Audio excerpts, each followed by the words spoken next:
One day, a group of travelers, avid adventurers who spontaneously met on the internet, went camping.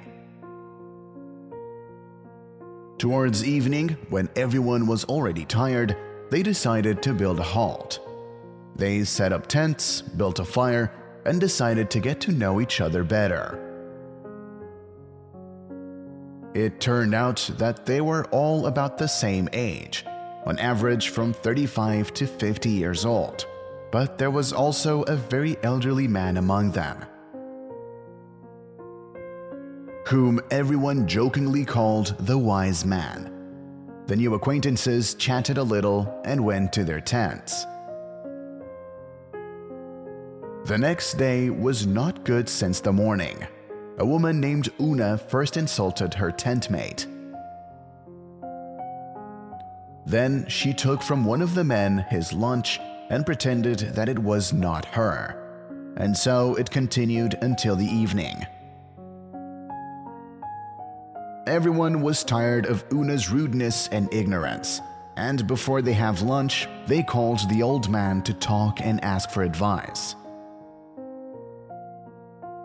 They built a fire and started to complain about the restless, rude woman.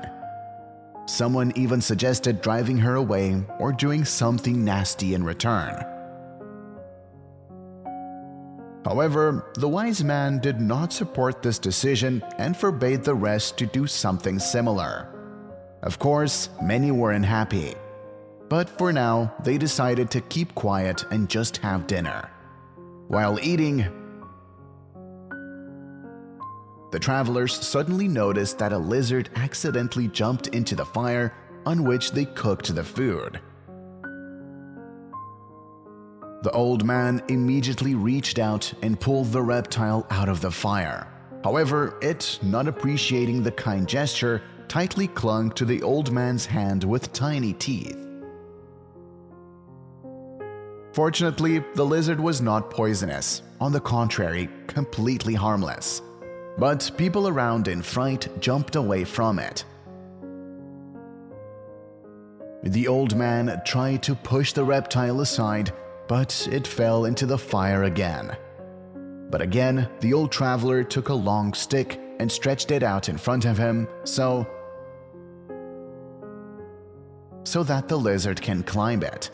Later, when the animal finally managed to escape and left the company alone,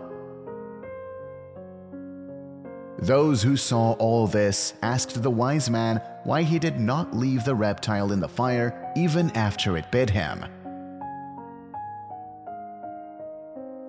To which the wise man replied, "You saw it was defenseless. It didn't feel safe even after getting out of the fire.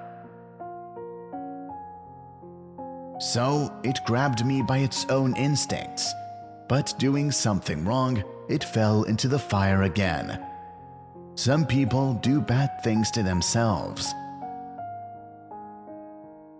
The travelers looked at each other and realized that it was about them, and decided not to harm Una, but to respond kindly to her nasty things. The very next day, the woman with tears in her eyes asked her comrades for forgiveness and apologized for her rudeness. The sandwich that she took from a neighbor turned out to be spoiled. It's good that nothing had happened to her. She felt some discomfort only. Sometimes people, being in an anxious state, do not think about the feelings of others. But we must remember that everything bad that we have done may turn against us.